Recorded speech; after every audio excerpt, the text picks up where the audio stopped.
You're live in the CNN newsroom. Thanks for being here on this Saturday evening. I'm Ana Cabrera in New York, and public testimony begins in just days.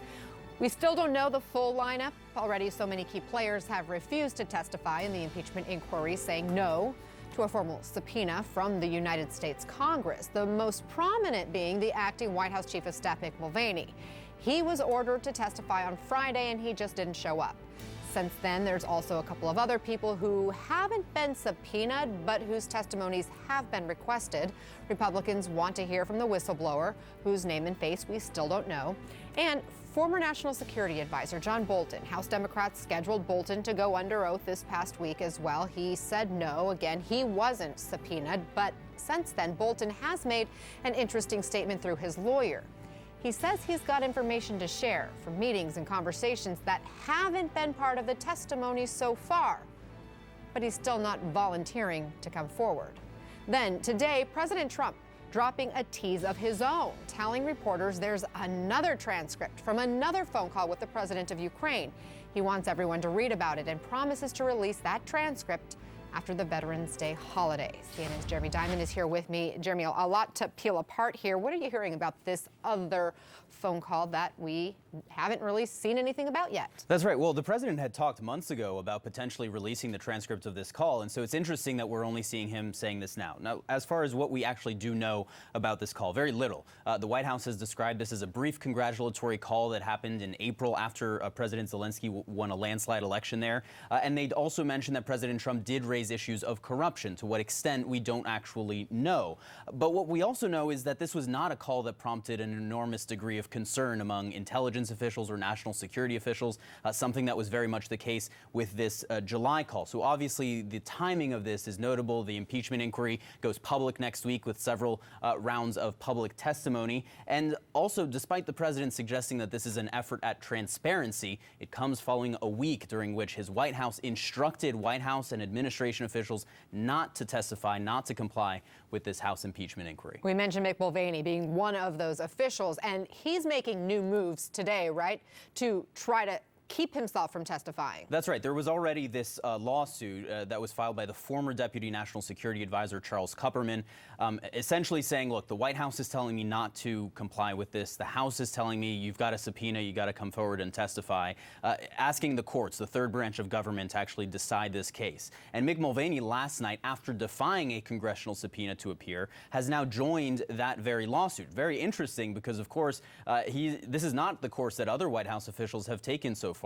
The other White House officials that defied subpoenas simply defied those subpoenas. They didn't go to the courts and ask. So very interesting to see the White House Chief of Staff now asking to join this lawsuit, essentially leaving it up to the courts. All right. Jeremy Diamond, thank you for that.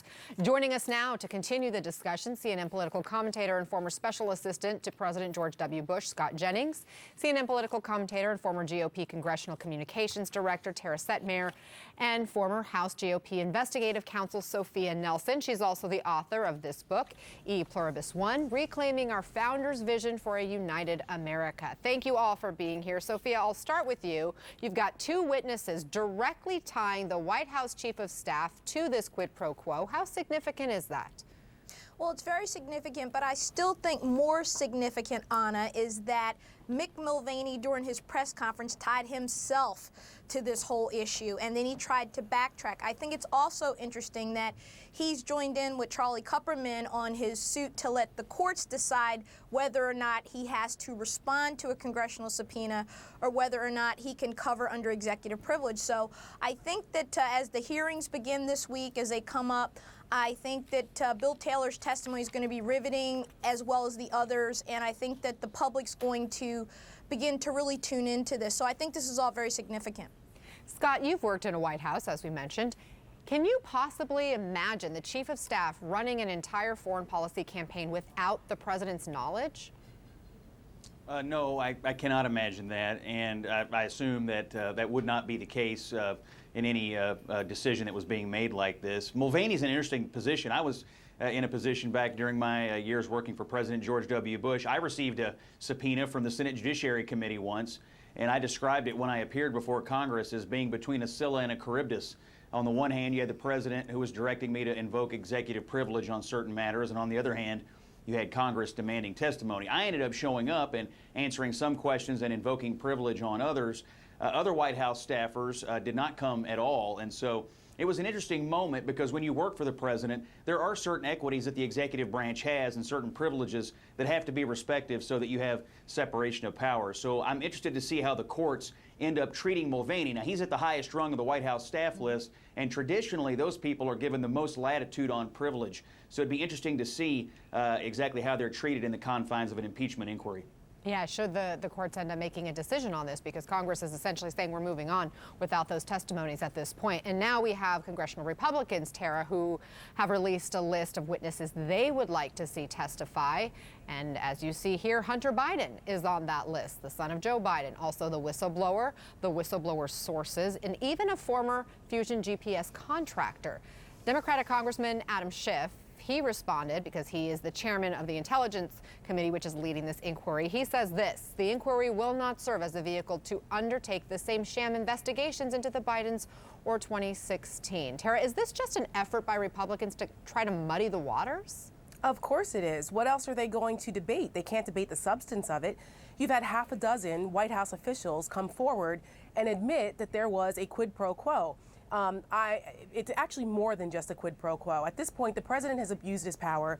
It was bribery and extortion, and that's what's going on here, and that's why we have an impeachment. It's shameful to see what Republicans are doing now, because it's in complete contrast to how Republicans behaved in other administrations. They never would have tolerated this level of abuse of power if it had been Barack Obama, Bill Clinton, Hillary Clinton. But yet they're obfuscating because they cannot argue the substance of what's going on here. So I'm looking forward to the public hearings next week, where you have people with unimpeachable character, like Ambassador Taylor, like Lieutenant Colonel Vindman, like others, Fiona Hill, even John Bolton, if he ever does come and testify publicly. These are people that the President of the United States hired, who work for him directly. They're not never Trump plants. They can't use those insults against them. These are people that the President of the United States put in those places, who saw wrongdoing and sounded the alarm, flat out. And let's remember, for something to be impeachable, it doesn't have to be a criminal offense. That's correct. But earlier I did speak to Congressman Jerry Connolly and a former federal prosecutor, Gene Rossi, and here's what they said. The White House released the transcript of the phone conversation of July 25th. That is the president talking.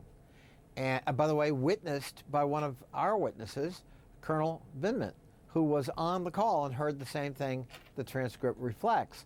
And in that transcript, out of the president's own mouth, not somebody else's, he says, yeah, we can start to consider that that military aid you need that I've suspended, but we need a favor, though.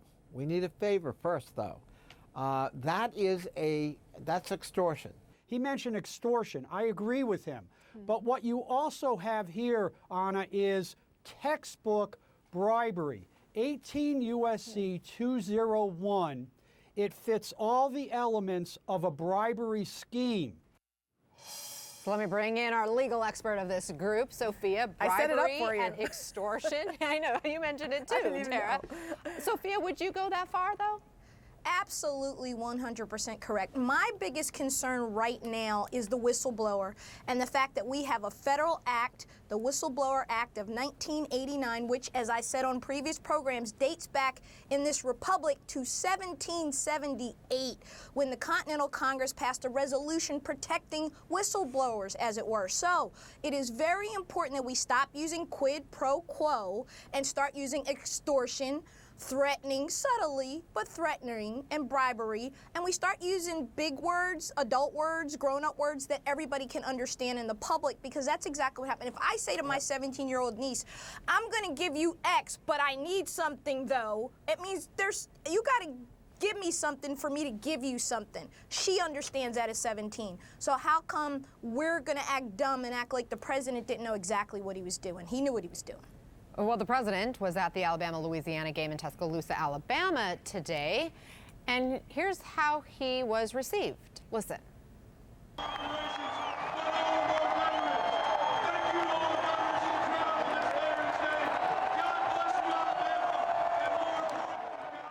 Tara, pretty big cheer there. Much different reception than he got at the World Series and at the UFC fight.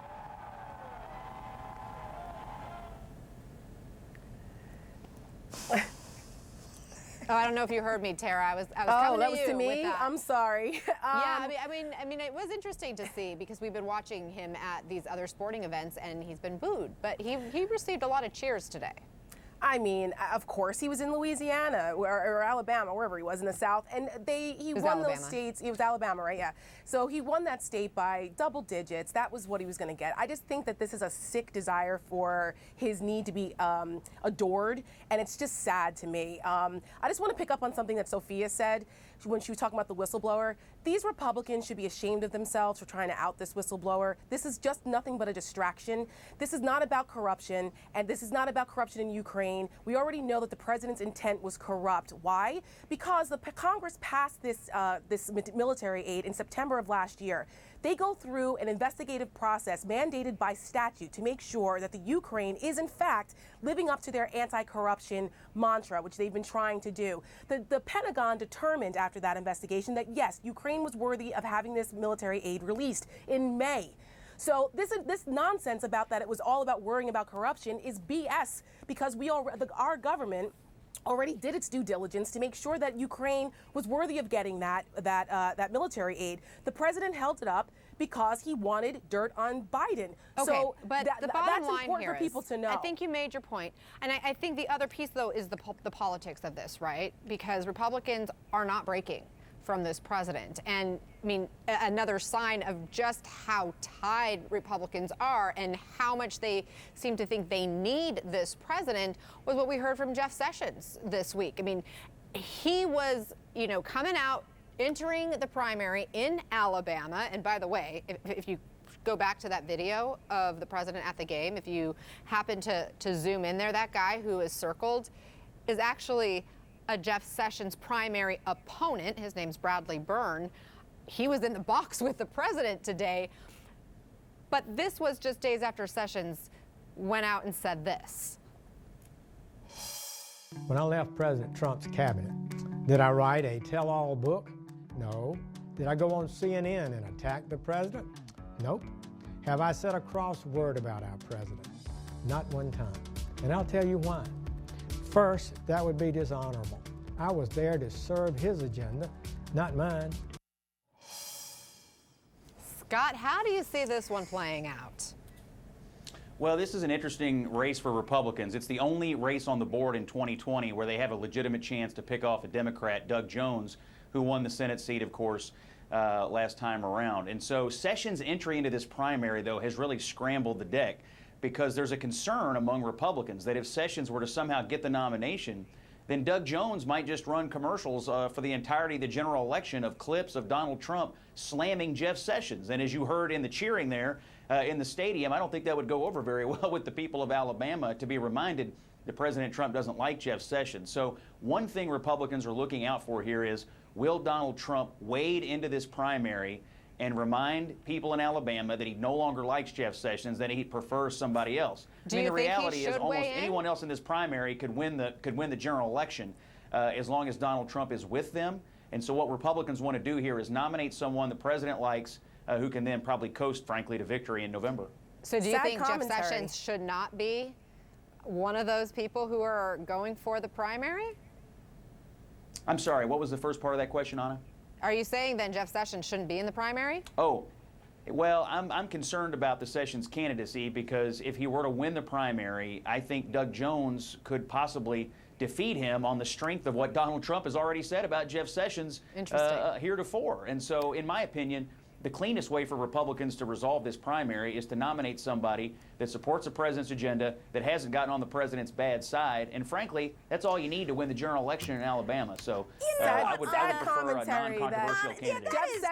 Jeff Sessions' sin was that he upheld the oath of office and was because he wasn't loyal to the president who wanted him to do something unethical. Jeff Sessions was actually doing the business for the American people and was loyal to the president's agenda. He just wasn't going along with the president obstructing justice. justice. So Yeah. Jeff Sessions was very Okay. popular when he was in Alabama for years and years, but because his cardinal sin was not bowing down to the president the way he wanted to and commit crimes, now he's persona non grata in Alabama. That's a sad commentary. Quick final thought there, Sophia. Yeah, Anna, if you look at the transcripts, particularly with Yovanovitch, Ambassador Yovanovitch, one of the things that kept coming up was this fear of Trump and his Twitter and Trump and his ego. And you see this playing out in the Alabama Senate race. And at some point, we have to say, Scott, that enough is enough. Yeah. This guy's ego, he's a big fat baby, and I don't mean fat as in his weight. I'm talking he's a big crybaby.